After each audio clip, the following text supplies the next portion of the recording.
The night my life changed, I was not looking for love, danger, or salvation. I was looking for the nearest exit. The ballroom of the Whitmore Hotel glowed like a jewelry box above downtown Boston, all gold chandeliers, white roses, polished marble, and laughter that sounded expensive. I stood near the service hallway in a borrowed black dress with a loose zipper, shoes half a size too small, and $14 folded inside my clutch like it was a secret I had to protect. Everyone else looked as if they had been born knowing how to hold champagne without spilling it. I held my breath every time someone brushed past me, afraid they would see the price tag still tucked inside the sleeve. I was only there because Madison had begged me to take her extra staff pass after one of the event assistants got sick. 3 hours, Emily, she had said. Smile, hand out auction cards, do not insult rich people, and you get paid before midnight. I needed that money. My landlord did not accept pride as rent. So I smiled. I nodded. I carried a silver tray through a room full of donors, attorneys, doctors, politicians, and women whose earrings could probably cover my student loans. I told myself I was invisible, and for almost an hour, I was grateful for it. Then I saw Ryan Walker. He stood by the bar in a navy suit I had once helped him choose, his hand resting casually at the waist of a woman in a red dress. He looked cleaner than I remembered. Sharper. Like heartbreak had polished him instead of hollowing him out. My stomach tightened so fast I nearly dropped the tray. For 6 months, I had practiced what I would do if I saw him again. I would lift my chin. I would walk past him. I would prove that leaving him had not broken me. But practice is easy in a bathroom mirror at 2 a.m. Real life has music, witnesses, and the kind of smile that knows exactly where your scars are hidden. Ryan saw me across the room. His eyes moved from my face to my dress, then to the staff badge clipped near my waist. The corner of his mouth lifted. Not a full smile. Worse. Recognition mixed with pity. He said something to the woman beside him, and she looked over too. Her gaze slid over me like I was a mistake the hotel had forgotten to remove. Heat crawled up my neck. The string quartet kept playing. Glasses kept clinking. Nobody knew that my chest had gone tight or that my hand had started trembling around the tray. Nobody knew that one look from him had dragged me back to every dinner where I had apologized for speaking too much, every party where he corrected my dress, every quiet ride home where I had stared out the window and wondered when I became so small. I turned away too quickly and nearly collided with a waiter carrying champagne. Sorry, I whispered, even though he was the one who stepped into me. That was the old reflex. Apologize first. Breathe later. I slipped behind a marble column near the edge of the dance floor and pressed my palm against the cold stone. I could leave. I could tell Madison I got sick. I could walk 6 blocks to the train station with aching feet and pretend this night had never happened. Then I looked back. Ryan was moving toward me. Slow. Confident. Like he had all the time in the world to watch me panic. My pulse jumped. I stepped backward, searching for Madison, for the service hallway, for anything. Instead, my eyes caught on a man standing alone beneath a pool of warm golden light near the far end of the ballroom. He was tall, dressed in a black suit that fit like it had never belonged to anyone else. He was not smiling. He was not trying to be seen. Somehow, that made everyone notice him. People shifted around him without looking directly at him, the way you step around a flame without needing to be warned it can burn. In his left hand, he held a glass of whiskey. On his wrist, just visible beneath his cuff, was a dark tattoo shaped like a broken crown. I did not know his name. I did not know why the men near the exits kept glancing at him like they were waiting for permission to breathe. I only knew Ryan was getting closer, and I was tired of being the girl who ran. So I crossed the floor toward the stranger before fear could talk me out of it.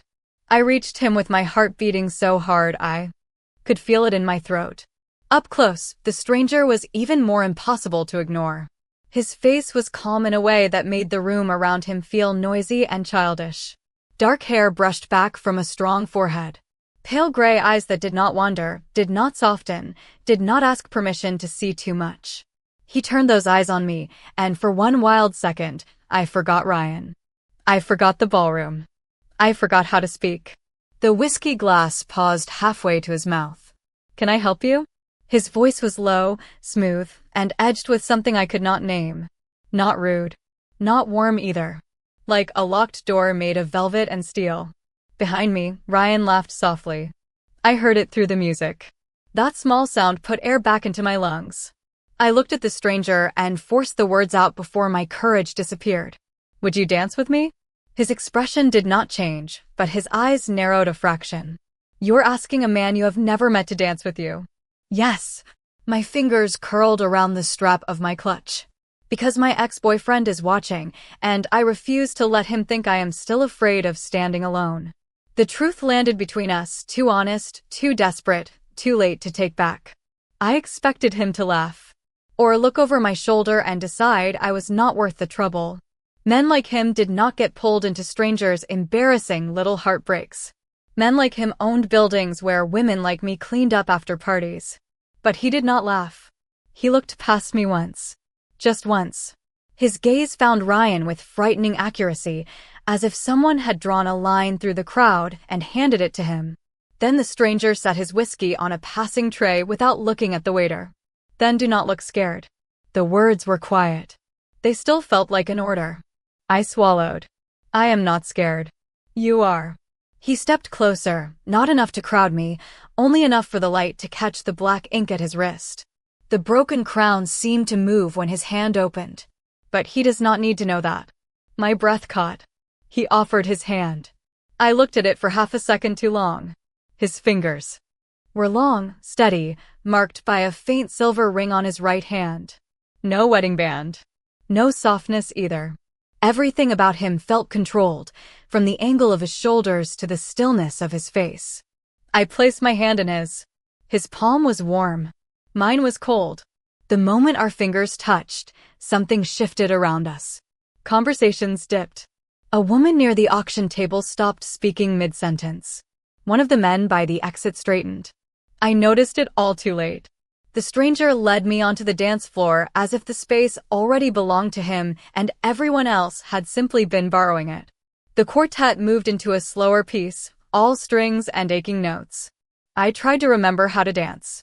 Ryan had always criticized the way I moved, said I counted under my breath, said I made things awkward. So when the stranger placed one hand carefully at my upper back, I went rigid. He felt it immediately. Breathe, he said. I am breathing. No, you are surviving. There is a difference. I looked up at him, startled by the accuracy of that. His eyes stayed on mine, unreadable. I hated that he was right. I hated more that, with Ryan watching from the edge of the room, I wanted this man to be right. What is your name?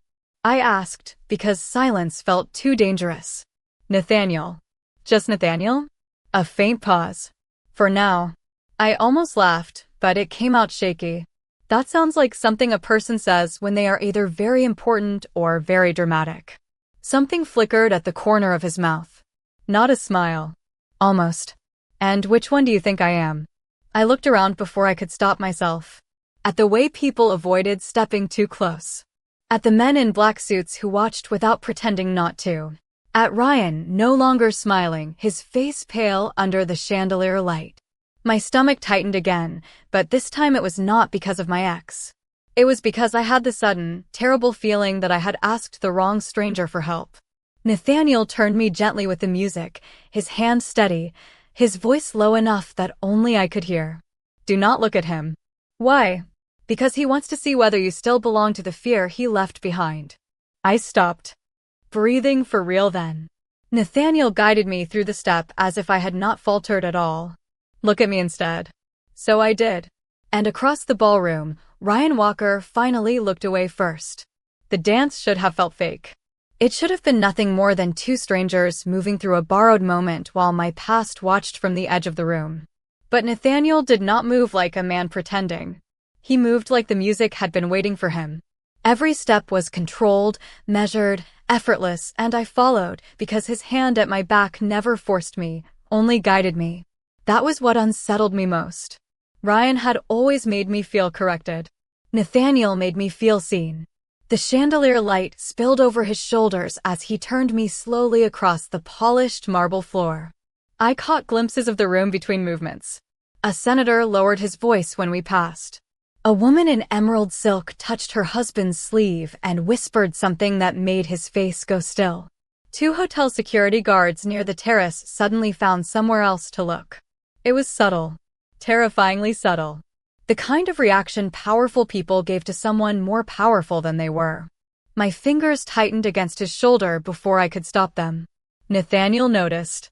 Of course he noticed. "You are counting exits," he said. I blinked. What? Main doors behind the auction table. Service hallway to your left. Terrace door blocked by 3 men who are pretending not to watch us. My mouth went dry.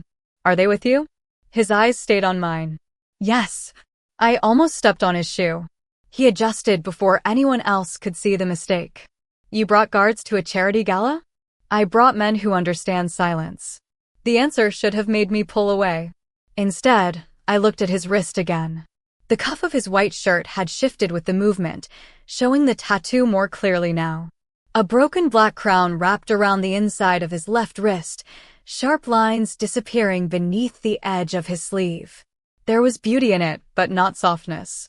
It looked like a promise made after something had already burned. That tattoo, I said before I could think better of it. Does it mean something? He glanced down for half a second. Everything means something. That is not an answer.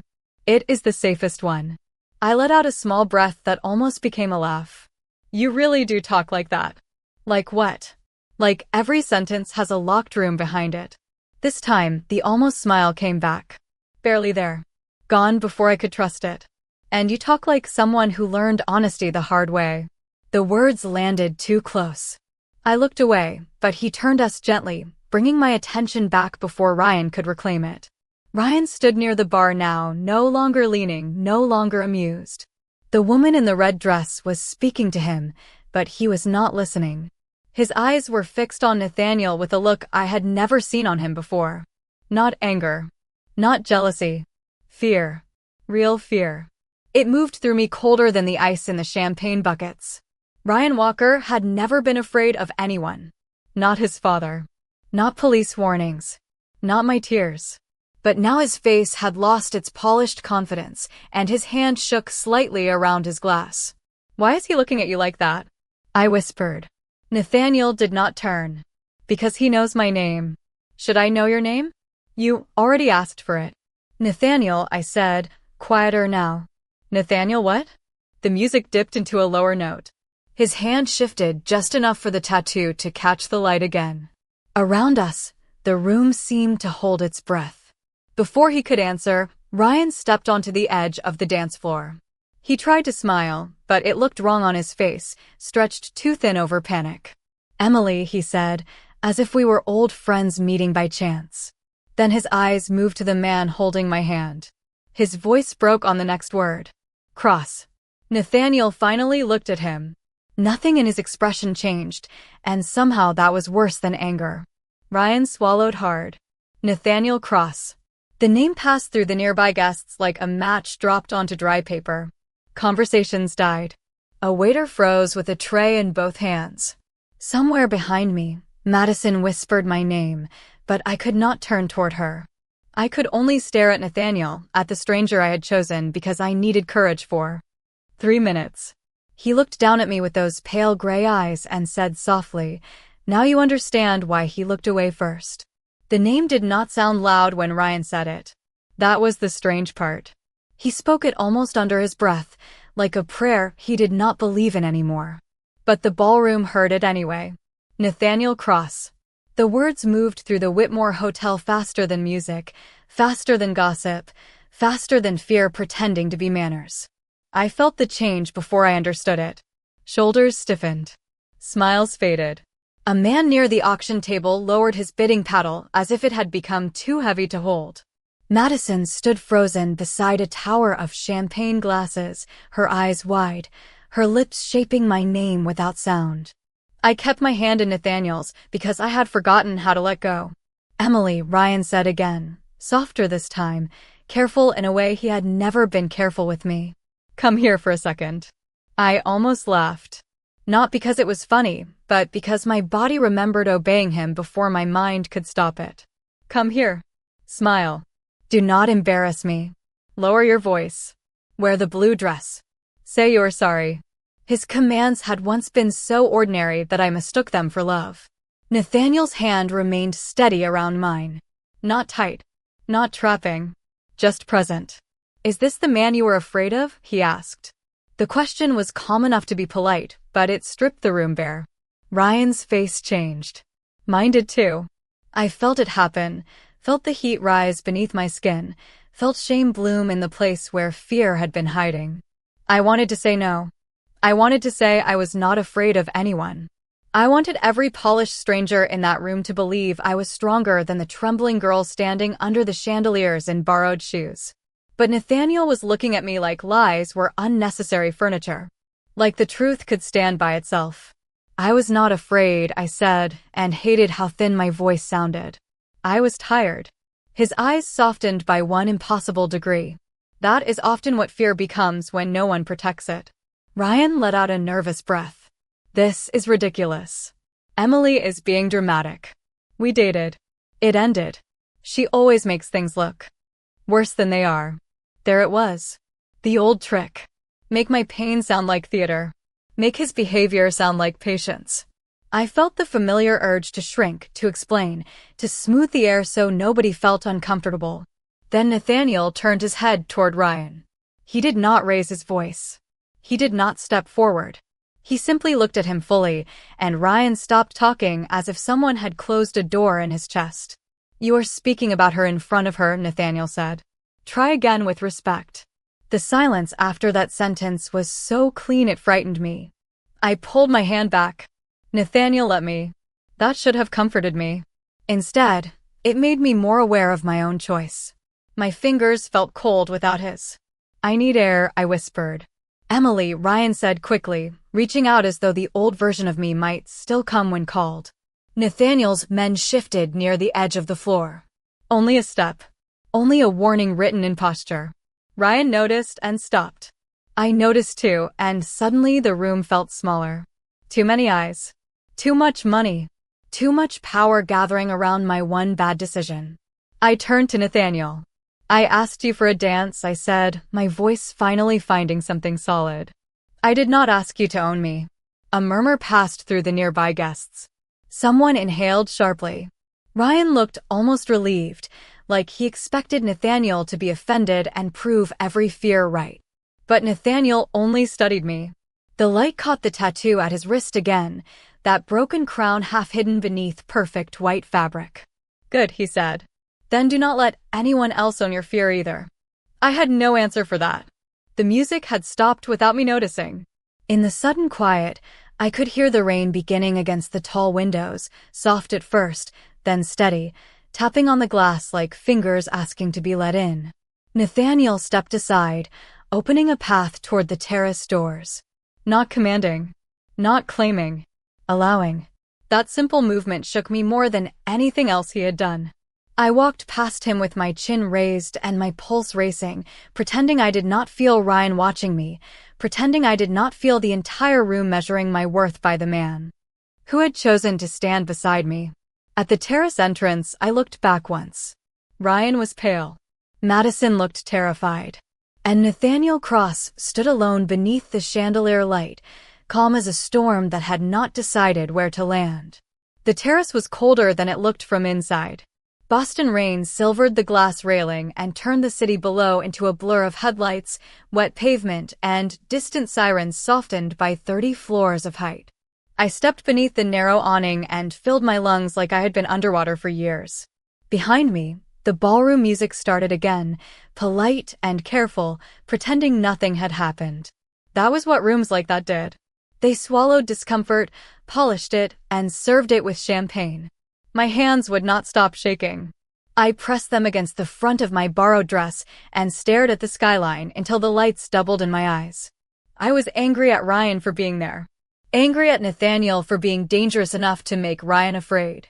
Angry at myself for needing a stranger to remind me I was allowed to stand upright. The terrace door opened behind me. For one hopeful second, I thought it was Madison. It was not. You always did love an audience, Ryan said. His voice had lost the softness he used in public. The old tone sat underneath now, smooth and disappointed, like a teacher correcting a difficult student. I turned slowly. Go back inside. He smiled, but his eyes kept moving toward the ballroom, toward the place where Nathaniel remained. You have no idea who you just embarrassed me in front of. I did not embarrass you. My voice surprised me by staying steady. You did that by following me out here. His jaw tightened. Rain tapped against the awning above us. The city hummed far below. Emily, listen to me. Whatever little performance you think you are giving tonight, it ends now. You do not talk to men like Nathaniel Cross. You do not stand beside him. You do not make him notice you. A strange laugh left me, small and breathless. I thought you wanted me to feel invisible. His expression flickered. For a second, I saw the Ryan nobody else saw. Not charming. Not polished. Just threatened by a woman. Becoming harder to move. Do not twist this, he said. I am trying to help you. You were laughing at me 10 minutes ago. Because you walked in here looking like you belonged to the staff entrance. The words hit exactly where he aimed them. My shoes. My dress. My $14. My rented courage. I looked down before I could stop myself, and I hated him for knowing I would. Ryan stepped closer. Not fast. Not dramatic. Just close enough to make the air smaller. Come inside with me. Smile. Let people think this was nothing. It was nothing, I said. A dance. That is all. With him. His voice sharpened, then dropped again. You do not understand what he is. I lifted my chin. Then tell me. Ryan's eyes went flat. He owns things, Emily. People. Debts. Secrets. If he looks at you twice, someone else starts asking why. A cold thread moved through me, but I refused to let it show. That sounds like your problem. I turned toward the door, but Ryan reached for my wrist. His fingers closed before I could pull away, not hard enough to hurt, but familiar enough to make my body remember every time I had gone quiet to keep peace. The old panic rose so quickly that the terrace tilted. Let go, I said. Ryan glanced toward the glass, where guests moved beyond the rain-streaked doors like figures in a painting.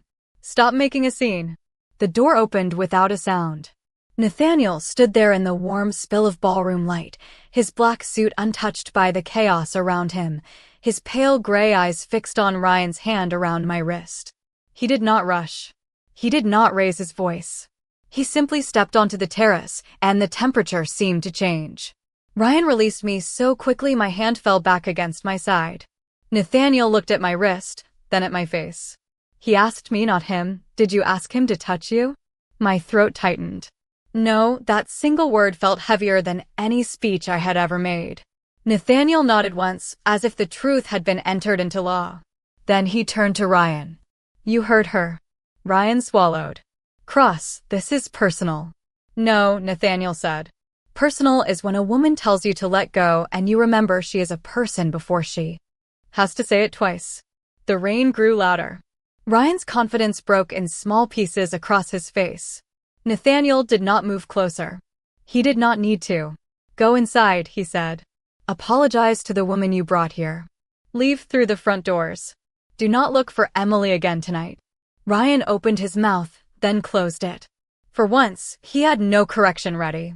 He walked past us with his head lowered, and the terrace door shut behind him with a soft click that sounded like an ending. I stared at my wrist, at the place where Ryan's fingers had been. Nathaniel's voice came quieter now. Are you all right? I wanted to say yes. That was the word women learned to carry like a shield. But under the rain, with the city blurred beneath us and the most feared man in the room waiting for the truth, I finally whispered, I do not know. Nathaniel looked toward the ballroom, then back at me. Then you should not go home alone. I should have argued. I had built my whole life around arguing with help before it could become pity. I should have told Nathaniel Cross that I could take the train, that I knew Boston, that I had walked home in worse weather with less money and more fear. But the words would not come. The terrace door opened behind us and warm light spilled over the rain-slick floor. Inside, the gala had returned to its performance. People laughed too loudly. Glasses chimed. The string quartet played something soft enough to make rich guilt feel elegant. Nathaniel stepped aside again, giving me room to choose. That was the part one did not understand. Men like Ryan made every doorway feel like a test. Nathaniel made it feel like an exit. Madison rushed toward me the moment I came back inside. Her blonde curls had slipped loose from their pins, and her staff badge hung crooked against her black dress. "Emily, are you okay?" she whispered, grabbing both my hands. Her eyes flicked toward Nathaniel and widened. "Please tell me you did not accidentally become involved with the scariest man in New England." I almost smiled. Almost. I asked him to dance. That is not better. Nathaniel waited a few feet away, speaking quietly to one of his men, a broad-shouldered man with close-cropped dark hair and an earpiece. The man nodded once, then disappeared toward the lobby. No panic. No raised voices. Just movement so smooth it made the entire hotel feel organized around him. Madison squeezed my fingers. "Do you want me to come with you?" I looked at her, at the worry in her face, at the tray she was still supposed to be carrying, at the job she could not afford to lose. "I will text you when I get home," I said. She did not like it. I did not like it either. But Nathaniel turned back before she could argue. "She will get home safely." Madison stared at him for half a second too long. That is exactly what someone terrifying would say. For the first time that night, Nathaniel looked mildly surprised. Then he gave her a small nod. "Then I will say it clearly. She gets home, she locks the door, and she calls you herself." Madison looked at me. I nodded. Only then did she let go. The walk through the hotel lobby felt longer than the entire night. My shoes clicked unevenly across the marble because one heel had started to bend. I expected Nathaniel to comment on it. Ryan would have. Nathaniel only slowed his pace by half a step, as if he had noticed without making the noticing another weight for me to carry. Outside, the rain had turned the entrance canopy into a silver curtain. A black SUV waited at the curb, engine running, windows dark, headlights reflected in the wet street. The same man from earlier opened the rear door. "Cole," Nathaniel said. "Take Commonwealth Avenue. Avoid the tunnel." "Yes, sir." I paused beside the vehicle. "I did not tell you where I live." Nathaniel looked at me. "No."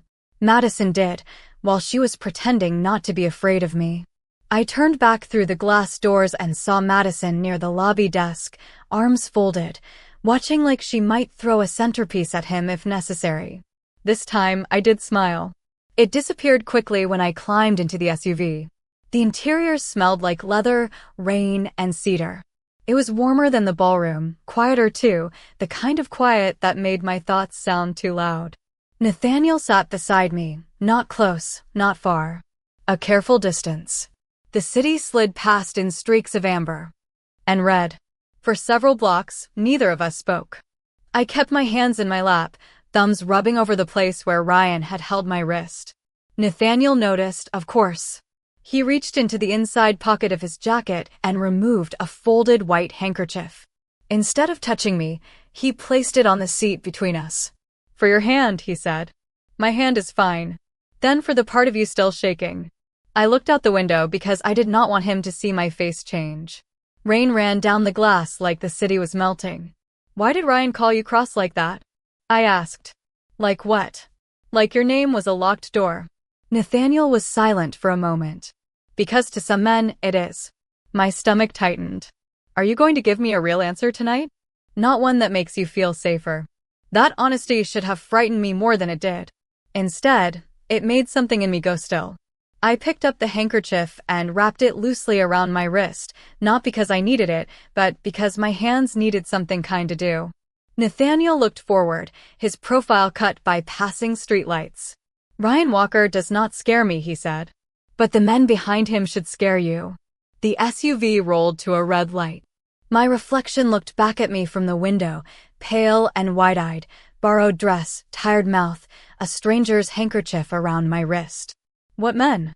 I whispered. Nathaniel turned then, and his eyes held no ballroom softness at all. "The ones who now believe you heard more tonight than you did." I thought fear would make me loud. I thought if danger ever stepped into my life wearing a tailored suit and speaking in low warnings, I would demand answers, open the car door, walk into the rain, and save myself through sheer stubbornness. Instead, I sat very still in the back of Nathaniel Cross's SUV while Boston blurred past the window, and all I could hear was my own breathing. "They think I heard something?" I asked. "I did not hear anything." Nathaniel looked forward again. "That may not matter." "It matters to me." "I know." His voice stayed calm, but not dismissive. That made it worse. Calm meant he believed every word he was saying. Cole turned onto Commonwealth Avenue, the tires hissing over wet pavement. Brownstone buildings passed in dark rows, their windows glowing with ordinary lives I suddenly wanted more than anything. People making tea. People arguing over television volume. People who had not borrowed courage from a man whose name could silence a ballroom. "Ryan is not important enough to scare a room like that," Nathaniel said. "But he is useful to someone who is." I looked at him. "Who?" A streetlight crossed his face, then vanished. Victor Hale. The name meant nothing to me, and somehow that made it more frightening. Should I know him too? No. And that is the only good thing about tonight. I wrapped the handkerchief tighter around my wrist. What does he want with Ryan? Access. Invitations. Wealthy rooms. People who leave secrets on tables because they believe money makes them invisible. The gala came back to me in flashes. The auction cards. The terrace doors. Men speaking too quietly near the bar. Ryan looking over his shoulder before he saw me. My stomach turned. Ryan was not there for me. No, the answer was gentle, which made it cut deeper. He noticed you after his first plan began failing. I leaned back against the leather seat and closed my eyes. For months, I had made Ryan the monster at the center of my story. Now Nathaniel was telling me he might only be a door someone worse had opened. "Why tell me this?" I whispered. "Because fear is easier to carry when it has a name." I opened my eyes. He was watching me now, not like Ryan watched, not to measure what he could take from my reaction, but like he was waiting for the moment I decided whether to stand or fall. I hated that I wanted to stand for him. I hated that I wanted to stand for myself more. My apartment building came into view 5 minutes later, a narrow brick walk-up in Alston with a flickering porch light and a lobby door that stuck in cold weather. The SUV stopped at the curb. I reached for the handle, but Nathaniel spoke before I could open it. "Check your coat pocket." I froze. "What?" "The black coat Madison gave you. Check the right pocket." My mouth went dry. Slowly, I pulled the thin coat from beside me and reached inside. My fingers brushed something hard and rectangular. Not my keys. Not my phone. I took it out and stared at the small silver flash drive resting in my palm. For a moment, none of us moved. The rain tapped the roof. Cole went silent in the front seat. Nathaniel's eyes hardened, but his voice did not change. "Ryan put that on you." I shook my head. "No. He never came close enough." Then I remembered the terrace. His hand on my wrist. His other hand near my coat when I turned toward the door. My skin went cold. I did not know. "I believe you." 3 words. Simple. Immediate. They almost broke me. I looked down at the flash drive as if it might start speaking on its own. "What is on it?" Nathaniel did not answer quickly. "Something Victor Hale wants badly enough to let another man carry the risk." My phone buzzed inside my clutch. The sound made me flinch so hard the flash drive slipped from my hand onto the seat. Nathaniel did not touch it. He only watched as I pulled out my phone with fingers that had forgotten how to be steady. Unknown number. 1 message. 6 words. "You danced with the wrong man." The message stayed on my screen until the words stopped looking like English. "You danced with the wrong man." 6 words. No name. No threat spelled out loud. Still, the inside of the SUV felt smaller, like the rain had sealed every door from the outside. My thumb hovered over the message, useless and cold. "Do not answer," Nathaniel said. I was not going to. My voice sounded far away. I do not even know what I would say. He looked at the phone, then at the flash drive lying on the leather seat between us. He did not reach for either one. That mattered. I noticed it even through the panic. Ryan would have taken both from my hands and told me later what I was allowed to know. Nathaniel waited. "Emily," he said quietly, "you have a choice." I laughed once, without humor. That does not feel true. It is. The porch light outside my building flickered over his face, turning his eyes almost silver. "You can go upstairs. Cole will stay outside until morning. I will take the drive and deal with what comes after." My throat tightened. Or you come with me, and you hear exactly what this is before deciding what to do with it. The old version of me wanted the first option. The tired one. The girl with $14 and sore feet and rent due on Friday. She wanted to climb 3 flights of stairs, lock 2 deadbolts, call Madison, and pretend the night had ended when Ryan walked away from the terrace. But the woman sitting in that car had watched a room fall silent because of one name. She had found a stranger's handkerchief around her wrist and a secret in her coat pocket. She had received a message from someone who thought fear could still guide her like a leash. I looked at Nathaniel. "If I give it to you, do I disappear from this?" His silence answered before he did. "Not completely. At least you are honest. Only when lying would insult you." That sentence should not have steadied me. It did. I picked up the flash drive and held it in my palm. It looked so small. Too small to change anything. Too small to explain the way my whole body had gone alert, the way Cole watched the mirrors, the way Nathaniel seemed to listen to the city itself. "I want to know," I said. Nathaniel studied me for a long second, not with surprise, but with something closer to respect. Then he nodded to Cole. The SUV pulled away from the curb before I could lose my nerve. My apartment disappeared behind us, one warm window among hundreds, and I wondered whether normal life always looked most beautiful from the moment you were leaving it. We drove 20 minutes through rain-dark streets until the city grew quieter and the buildings turned older, heavier, made of brick and shadow. Cole parked behind a private brownstone on Beacon Hill, where black iron gates framed a courtyard slick with water. No one spoke as we entered through a side door. Inside, the house smelled like old wood, coffee, and winter. It was not flashy. That surprised me. I had expected gold, marble arrogance. Instead, there were shelves of books, dim lamps, and silence so complete it seemed expensive in a different way. Nathaniel led me into a study with dark green walls and a fire burning low behind glass. He placed the flash drive on the desk, still without taking it from me until I set it down myself. Then he removed his jacket and rolled one cuff back, revealing the full tattoo on his wrist. The broken crown. Beneath it, in small black letters, were words I could not read. "What does it say?" I asked. He looked down. "No throne without a cost." The room went quiet. My phone buzzed again. I closed my eyes for 1 second, then opened the message. Same unknown number. "Bring the drive back before midnight or he pays for your mistake." A photo appeared beneath it. Ryan sitting in a hotel lobby chair, pale, frightened, staring at someone outside the frame. No blood. No injuries. Just fear. My stomach turned anyway. "They have Ryan." Nathaniel's face hardened, but his voice stayed controlled. "They are using Ryan." I looked at the clock on the wall. 11:17. 43 minutes. My hands wanted to shake, but I pressed them flat against Nathaniel's desk instead. "I hate him," I whispered. "But I do not want him destroyed because of me." Nathaniel stepped closer, stopping on the other side of the desk. "Not touching. Not crowding. Present." "Then give me the truth, Emily. Not because you fear me. Not because they frightened you. Because you trust yourself." I looked at the drive. Then at the message. Then at the man with the broken crown on his wrist. And for the first time that night, I made a choice before fear could make it for me. I picked up the flash drive and placed it in Nathaniel's open palm, not because I was surrendering, but because I was done carrying secrets that men slipped into my pockets and called my burden.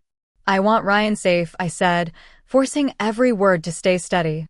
"But I will not trade myself to make that happen." Nathaniel's fingers closed around the drive. The broken crown on his wrist caught the firelight. "That is the first honest deal anyone has offered tonight." 20 minutes later, I walked back through the front doors of the Whitmore Hotel in the same borrowed dress, the same bent heel, the same rain-damp hair clinging to my cheeks. But I was not the same woman who had hidden behind a marble column. Cole walked ahead of us. Madison waited. Near the lobby with red eyes and both hands wrapped around a paper cup of coffee she had clearly forgotten to drink. When she saw me, relief broke across her face. Then she saw Nathaniel beside me and whispered, "Oh, Emily, what did you do?" I looked past her to the far side of the lobby, where Ryan sat in a leather chair beneath a painting of Boston Harbor. He was pale. His perfect suit looked wrinkled now. 2 hotel security officers stood nearby, not touching him, not threatening him, simply making sure he stayed where the truth could find him. A man I did not know stood near the elevators, silver-haired, calm, expensive in the same cold way winter is expensive. Victor Hale. I knew it before Nathaniel said his name.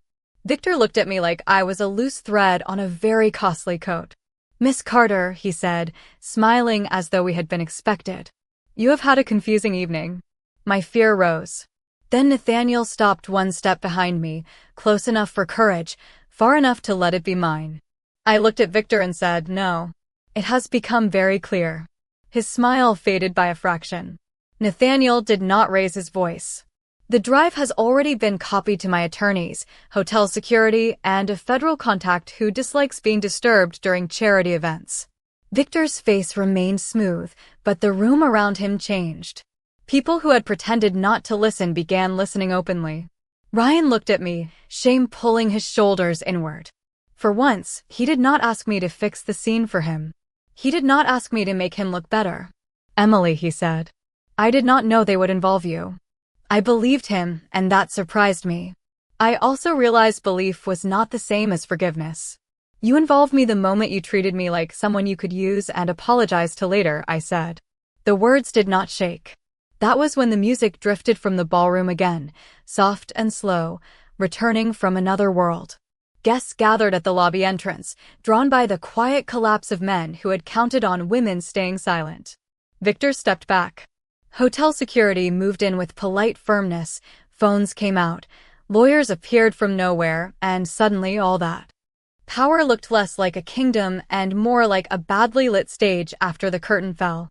Ryan was led toward a private room to give a statement. Before he disappeared, he turned to me. "I am sorry." I looked at him for a long moment. "I hope one day you mean that for the right reason." Then he was gone. My legs nearly gave out, but I stayed standing. Madison reached me first and wrapped an arm around my shoulders. "You are shaking," she whispered. "I know. Good shaking or terrible shaking?" I looked toward Nathaniel. He stood beneath the chandelier where I had first seen him, black suit, calm eyes, broken crown, a man the whole room feared and the only one who had not asked me to be smaller. "New shaking," I said. Madison let out a watery laugh. The ballroom doors opened wider. The music spilled into the lobby. I walked toward Nathaniel before anyone could tell me what it meant. He watched me come to him, but he did not move, did not claim, did not turn the moment into his. I stopped in front of him and held out my hand. "Dance with me," I said. His eyes changed then, not softer exactly, but warmer in a way that felt earned. "Because someone is watching?" "No," I said. "Because I am." He took my hand. This time, I did not borrow his courage. I brought my own. We stepped onto the dance floor, and the room made space around us, but I no longer mistook silence for judgment. The first night, I had taken his hand to survive the eyes of a man who wanted me afraid. The second time, I took it because I had finally learned the difference between being protected and being possessed. Nathaniel Cross did not save my dignity that night. He stood beside me while I remembered where I had left it.